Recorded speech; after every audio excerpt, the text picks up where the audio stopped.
This story took place in the summer of 2017.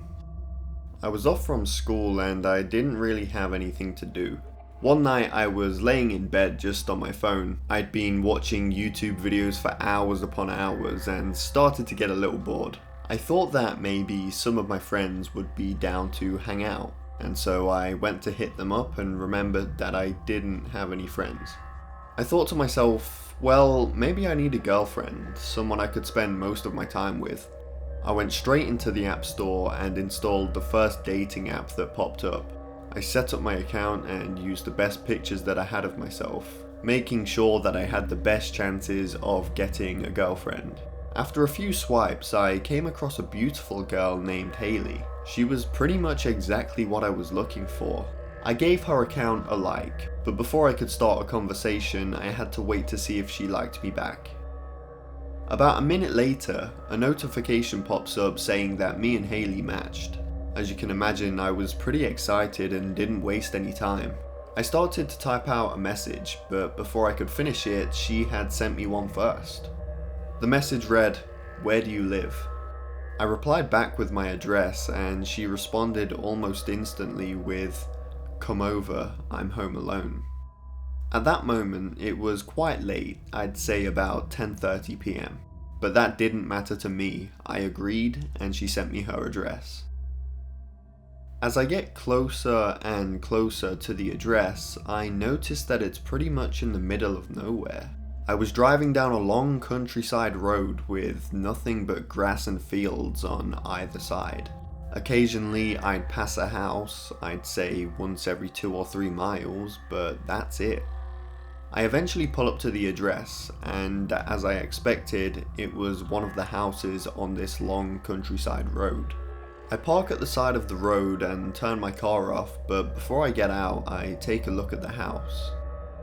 To describe it best, picture a house that no one has lived in or cleaned for decades.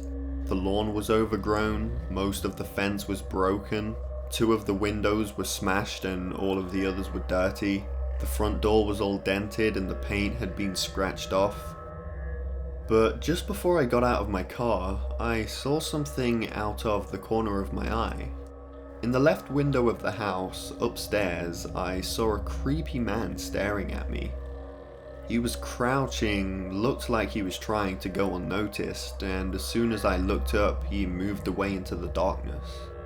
I thought this was strange, considering Haley told me she was home alone, but I didn't think too much of it.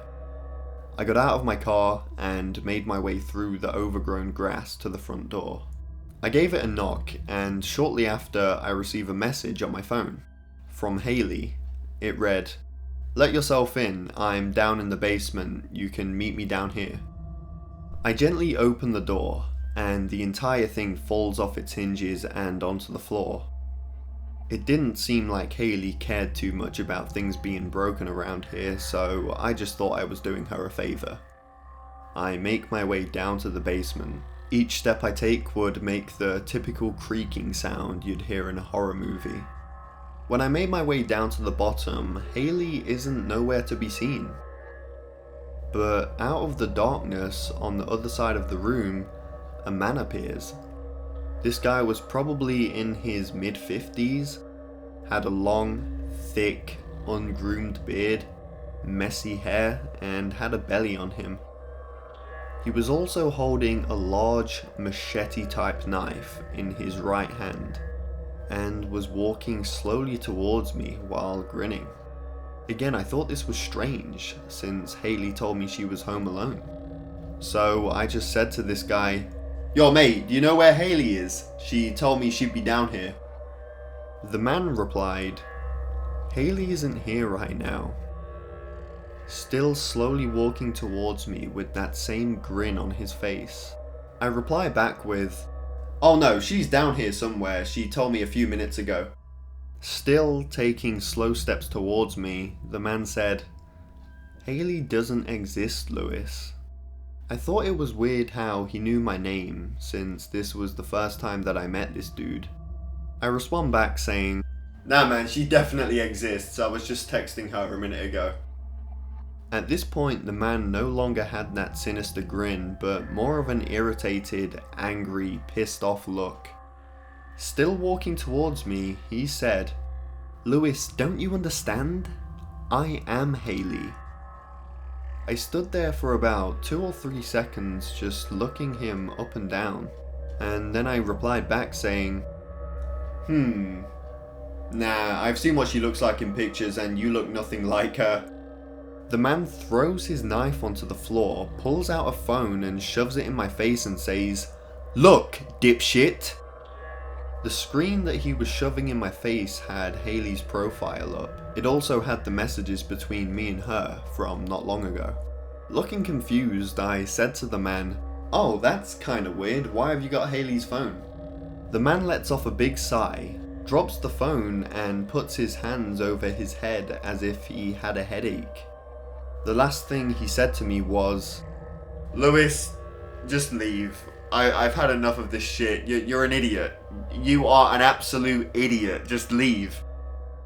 I didn't say anything to this, but in my head I was thinking, alright, damn, fine. What the hell is wrong with this guy?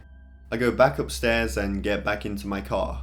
When I got home, I went to message Haley to ask her where she was and why she didn't show up. But before I could do so, Haley's account had blocked me for some reason. And that was it.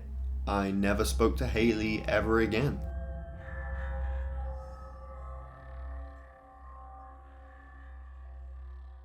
Right, so I was going to end the video. Forgive me if my hair looks a bit, I was going to end the video just there, but it kind of feels weird if I don't actually talk. But yeah, I'm not really here to say anything that important. I hope you enjoyed. The last part was inspired by that episode of SpongeBob where Patrick is talking to Man Ray about the wallet. Not sure if you can see how that inspired me, but I'll leave that up to you guys. I'll leave the previous horror parody in the description, so definitely go check that out if you want. And yeah, that's pretty much it. Thank you for watching, and I'll see you all in my next video.